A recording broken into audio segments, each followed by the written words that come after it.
Hello everyone, welcome to হেনামনির রান্নাঘর। আজ আমি তৈরি করে দেখাবো মশলা পেঁয়াজ পরোটা। ঝাল ঝাল এই পরোটা খেতে এত মজার, একবার তৈরি করলে বারবার এই পরোটা তৈরি করতে মন চাইবে। এই পরোটা খাওয়ার জন্য কিছুর প্রয়োজন হয় না, এমনি এমনিই খেয়ে ফেলা যায়। আশা করছি আমার এই রেসিপিটি আপনাদের ভালো লাগবে।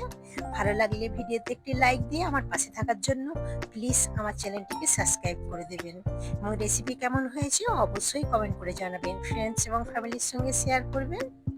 প্রথম থেকে শেষ পর্যন্ত দেখতে থাকুন। আসুন তাহলে দেখে নিন আমি কিভাবে তৈরি করছি। সবার প্রথমে এই কাজটি করে রাখতে হবে। এখানে আমি 5 থেকে 6টি পেঁয়াজ নিয়েছি, মিডিয়াম সাইজের, এইরকম স্লাইস করে কেটে নিয়েছি। আর দিয়ে দিচ্ছি হাফ চামচের একটু বেশি লবণ।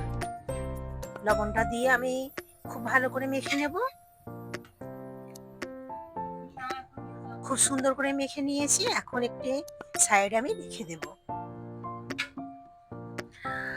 এখন আমি ডোটা মেখে নেব, তার জন্য একটি মিক্সিং বোল নিয়ে নিলাম আর দিয়ে দিচ্ছি 2 কাপ পরিমাণ ময়দা। আপনারা যত কটা পরোটা তৈরি করতে চাইবেন সেই অনুপাতে ময়দা নিয়ে নেবেন। আমি এখানে 2 কাপ ময়দা নিয়েছি। আর দিয়ে দেবো স্বাদ মতো লবণ। লবণটা একটু ময়দার সঙ্গে মিশিয়ে নিচ্ছি। আমি এখানে কুসুম গরম জল নিয়েছি। এই ডোটা মাখার জন্য কুসুম গরমই জল ব্যবহার করতে হবে। অল্প অল্প জল দিয়ে আমি একটা সফট ডো তৈরি করে নেব।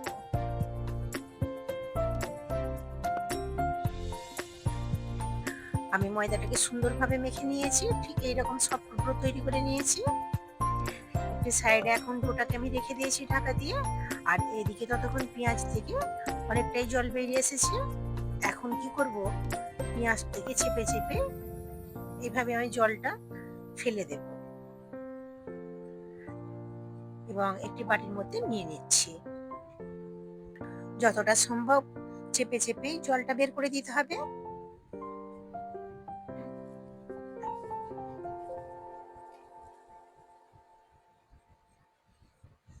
এখন আমি এই পেঁয়াজের মধ্যে দিয়ে দিচ্ছি হাফ চামচ আদা রসুন বাটা, দিয়ে দেবো হাফ চামচ ধনে গুঁড়ো, হাফ চামচ জিরে গুঁড়ো, এবং হাফ চামচ দিয়েছি চাট মশলা, এবং হাফ চামচ দিয়ে দিচ্ছি লঙ্কার গুঁড়ো।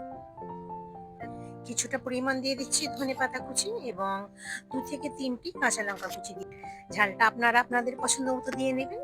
এখন আমি সমস্ত মশলা এই পেঁয়াজের সঙ্গে খুব ভালো করে আমি মেখে নেব। খুব সুন্দর করে মেখে নিয়ে একটি সাইডে রেখে দিয়েছি। এদিকে ময়দাটা 10 মিনিট মতো রেস্ট হয়ে গেছে। এখন ময়দাটা আরো একবার আমি মেখে নিচ্ছি। এখন আমি এই ময়দা থেকে ছোট ছোট আকারের লেচি তৈরি করে নেব।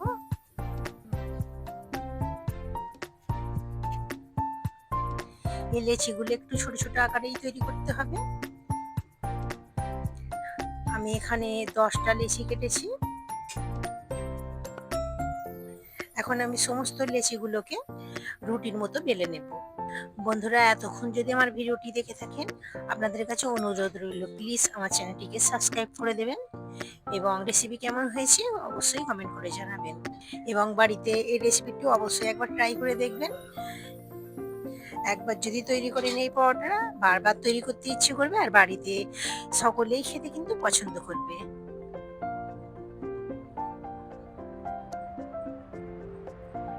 ঠিক এইরকম পাতলা করে বেলে বেলে নিয়েছি, আর সবগুলো লেচি আমি এইভাবে করেই বেলে নেব।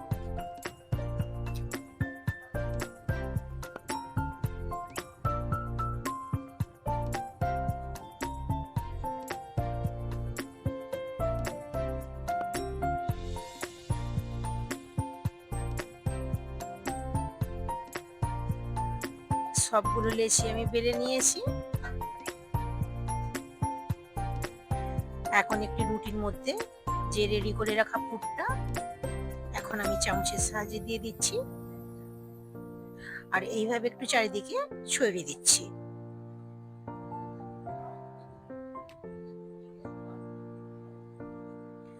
সুন্দর করে চারিদিকে ছড়িয়ে দিয়েছি।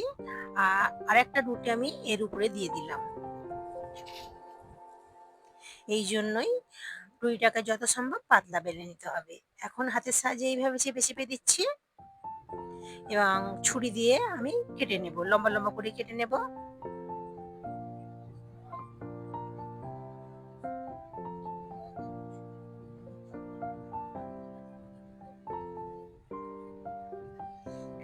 আমি ঠিক এই রকম লম্বা লম্বা করে কেটে নিয়েছি। এখন একটি কাটা অংশ আর একটি কাটা অংশের উপরে এইভাবে আমি দিয়ে দিচ্ছি। আপনারা আপনারা দেখে নিশ্চয়ই বুঝে নিতে পারছেন। আশা করছি আপনাদের অসুবিধা হচ্ছে না।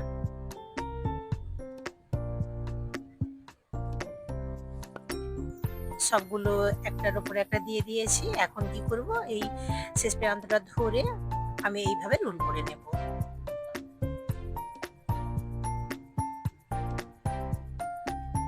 ঠিক এই রকম করে রোল করে নিতে হবে।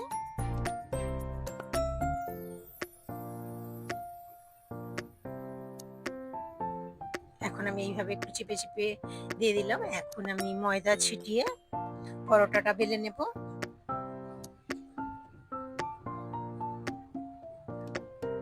হাত দিয়ে এইভাবে একটু চেপে চেপে দিলে কি হয়, পুরটা বেরিয়ে আসে না, খুব সুন্দরভাবে সেট হয়ে যায়। এই পরোটাটা একটু মোটা ধরনের হয়। আপনাদের থিকনেসটা আমি বুঝিয়ে দিচ্ছি, তবে আপনারা আপনাদের পছন্দ মতো মোটা কিংবা পাতলা বেলে নেবেন।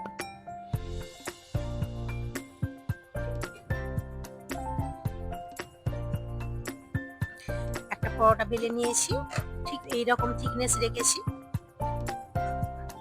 আরো একটি পরোটা আপনাদের তৈরি করে দেখিয়ে দিচ্ছি।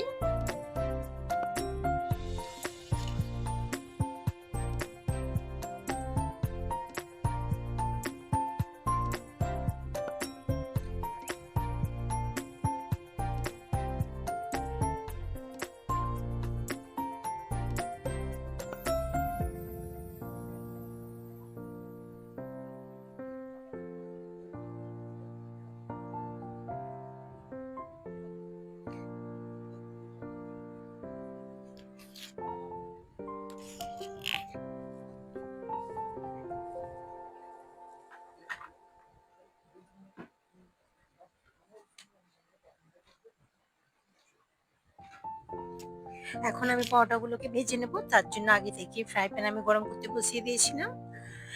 এখন পরোটাটা দিয়ে দিলাম, একটা সাইড সেকা হয়ে গিয়েছে। এখন আমি উল্টে দিচ্ছি, উল্টে পাল্টে প্রথমে আমি সেকে নেব। উল্টে পাল্টে আমি সেকে নিয়েছি। এখন আমি ঘি দিয়ে ভেজে নিচ্ছি। আপনারা তেলও ব্যবহার করতে পারেন আপনাদের পছন্দ মতো, তবে আমি এখানে ঘি দিয়েই পরোটাগুলোকে ভেজে নিচ্ছি।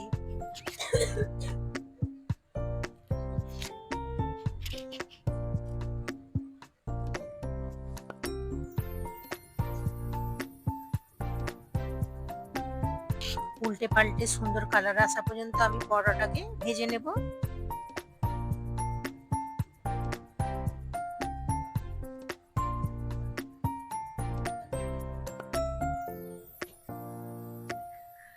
একটা পরোটা আমার ভাজা হয়ে গিয়েছে, সুন্দর একটা কালার চলে এসেছে। এখন আমি তুলে নিচ্ছি। বাকি পরোটাগুলোকে আমি একইভাবে ভেজে নেব। প্রথমে একটু সেকে নিয়ে তারপরে আমি ঘি ব্যবহার করব। সবগুলো পরোটা এইভাবে আমি সুন্দর করে ভেজে নিয়ে এখন একটি প্লেটের মধ্যে পরিবেশন করে আপনাদের দেখাচ্ছি দেখতে কতটা সুন্দর হয়েছে। এই পরোটাটা খেতে এত মজার, আপনারা একবার তৈরি করলে মনে হয় বারবার তৈরি করি। আর যাকে খাওয়াবেন সে আপনার কিন্তু প্রশংসা করবে। এত মজার মশলাদার একটা পেঁয়াজ পরোটা বাড়িতে একবার হলেও ট্রাই করবেন। আর এই পরোটা খাওয়ার জন্য কোনো কিছুর প্রয়োজন হয় না, এমনি এমনিই খেয়ে ফেলা যায়। একটি পরোটা আপনাদের ছেড়ে দেখিয়ে দিচ্ছি ভিতরটা কেমন হয়েছে। আমার চ্যানেলে অনেকগুলো পরোটার রেসিপি দেওয়া আছে, আপনারা চাইলে সেগুলোও দেখে নিতে পারেন। তার লিঙ্ক আমি ডিসক্রিপশন বক্সে দিয়ে দেবো। আশা করছি আমার এই রেসিপিটি ভালো লেগেছে। আবারও হাজির হব অন্য কোনো নতুন রেসিপি নিয়ে। সকলে সুস্থ থাকবেন, ভালো থাকবেন। Thanks for watching.